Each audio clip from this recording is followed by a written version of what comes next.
सबसे पहले जम्मू और कश्मीर में यहाँ जितने भी हमारे मोअज़्ज़ज़ मेंबरान बैठे हैं उनकी बहुत शुक्रगुजार हूँ।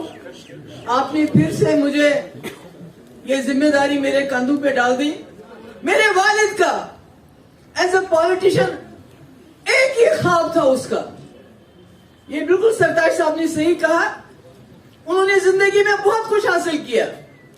शायद ही जम्मू कश्मीर का कोई कश्मीरी मुसलमान इस मुल्क का होम मिनिस्टर बन सकता है जो मुफ्ती साहब ने बन के दिखा दिया। कोई नहीं हो सकता दूसरा, आजकल के हालात में बिल्कुल नहीं हो सकता है।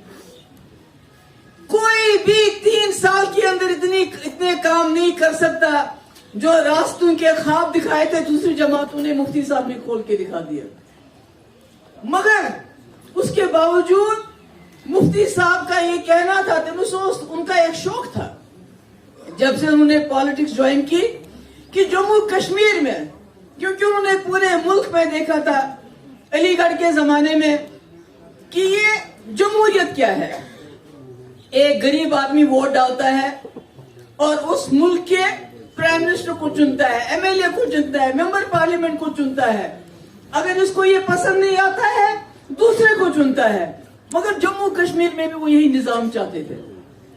हमारी बदकिस्मती जम्मू कश्मीर की, जो मुफ्ती साहब ये खुद भी मानते थे कि जम्मू कश्मीर के मसले को जो 1947 से खड़ा था उसको सबसे ज्यादा पेचीदा इसलिए बनाया गया कि यहां जमहूरियत को पनपने नहीं दिया गया।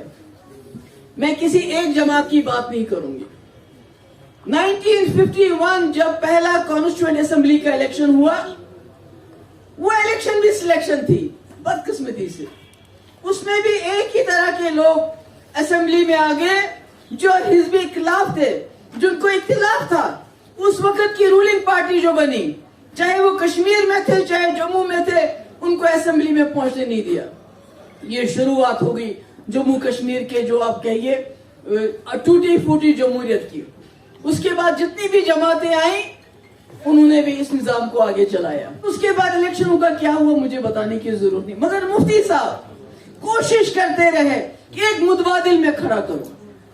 इसलिए कांग्रेस में गए, क्योंकि नेशनल कॉन्फ्रेंस और कांग्रेस, उनको गंदी नाली का कीड़ा कहा गया। सोशल बाइकआउट हुआ मगर वो डटे रहे। बहुत मेहनत की, मुझे नहीं लगता किसी पॉलिटिशियन ने इतनी मेहनत की होगी। सिर्फ इसलिए नहीं, कुर्सी के लिए नहीं। कुर्सी तो उन्होंने मेरे ख्याल में शायद मुश्किल से 27 साल की उम्र में, जब वो सादिक साहब के कैबिनेट में मिनिस्टर बने, स्टेट मिनिस्टर बने, इसलिए वो कभी कुर्सी के पीछे नहीं भागे, इक्तिदार के पीछे नहीं भागे। मगर एक ही ख्वाब था, मैं जम्मू कश्मीर में एक वायबल, एक अच्छी अपोजिशन देना चाहता हूं यहाँ के लोगों को, ताकि एक ही जमात के ऊपर यहाँ के लोग डिपेंडेंट ना रहे। बदकिस्मती ये हो गई, जब कांग्रेस उभरने लगी, नेशनल कॉन्फ्रेंस और कांग्रेस का गठजोड़ हो गया। और मेरे ख्याल में वो मुफ्ती साहब की जिंदगी के लिए सबसे, मेरा ख्याल में, काला दिन था। क्योंकि जो पार्टी उन्होंने जमाई थी, बनाई थी खून पसीना, वो पार्टी किसी के साथ मिल गई और अपोजिशन फिर वैसे की वैसी खाली रही। जिस तरह हमारी हिस्ट्री है कि हमने बीजेपी के साथ हाथ मिलाया, इसी तरह हिस्ट्री है 87 में दांदलियां हुई, यहाँ के नौजवानों ने बंदूक उठाई, 1 लाख नौजवान हमारा शहीद हो गया, हमारे 1 लाख बच्चे यतीम हो गए, हमारी बच्चियां बेवा हो गई, हमारे बूढ़े माँ बाप बे औलाद हो गए। ये हकीकत है, इसमें क्या करेंगे।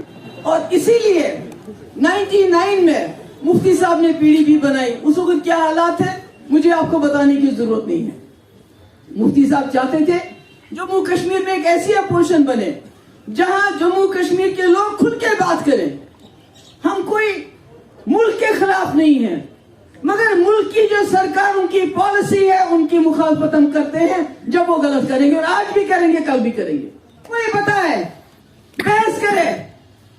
मुफ्ती साहब के 3 साल Muzaffarabad road, Rawalakot, task force क्या, पोटा क्या, यूनिवर्सिटी क्या, कॉलेज क्या, जम्मू में, कश्मीर में नौकरियां, रहबर तालीम हजारों की तादाद में। इन 3 साल का मुकाबला कोई करे। यहां तो 30 साल 35 साल सरकार रही, उन्होंने यूनिवर्सिटियां बनाई, कॉलेज भी बनाए होंगे, नौकरियां भी दी होंगी, मगर 3 साल का मुकाबला करके बताओ मुझे, मुफ्ती साहब के 3 साल के साथ मुकाबला करके बताओ। जो सख्ती लुकनस, जो मुश्किल, जम्मू वाले बताइए, लद्दाख के लोग जो तब तक शिकायत करते थे हमारे साथ डिस्क्रिमिनेशन हो रहा है, ये मुफ्ती साहब थे जिन्होंने हिल डेवलपमेंट को पावर्स दिए। जाइए पूछ लीजिए उनसे।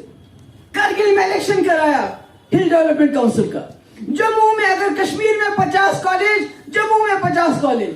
अगर कश्मीर में यूनिवर्सिटी, बाबा गुलाम शाह पातशाह यूनिवर्सिटी, अवंतीपोरा यूनिवर्सिटी, इनको जमीन दी, तो जम्मू में माता वैष्णो देवी यूनिवर्सिटी को जमीन दी।